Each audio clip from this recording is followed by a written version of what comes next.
textbook of medicine. So I'm going to give that one a miss and read to you from my debut novel, One Night at the Jacaranda.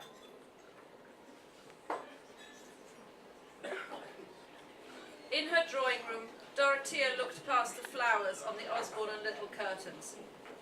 She let out a breath through pursed lips. He was mowing again.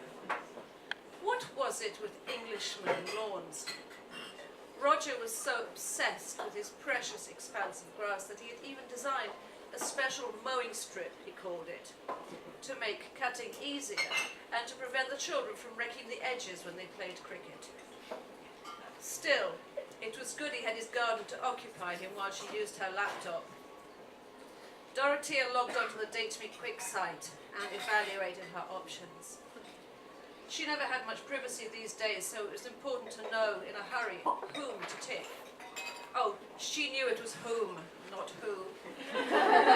Thanks to the classes she had attended years ago in Paradise Road. Anyway, Hungarians were much better linguists than the silly English. Ah, there you are, sweetie. Roger had appeared in the doorway without warning. She snapped her notebook shut, breaking a nail. She would have to delete the history later, for sure. Last week he'd spotted a credit card item listed as DMQ. When he queried it, she told him it was a shoe shop.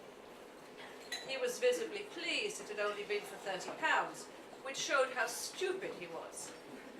What kind of man thinks you can get anything in a shoe shop for £30? Except maybe a pair of laces. How is your lawn, Roger, darling? As an accompaniment to calling him darling, a term she used whenever she wanted to charm anyone, she flashed her expensively veneered teeth.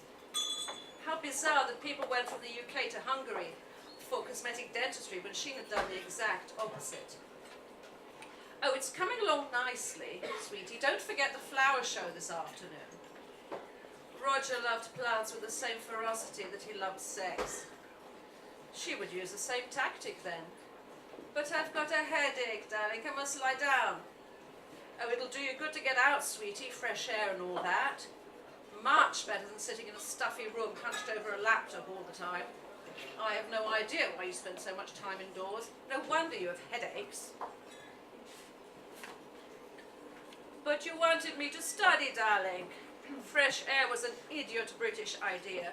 Hungarians never thought fresh air would help anything. They took patent medicines instead. If your brain needed a boost, you took a Cavington tablet, not a walk in the country.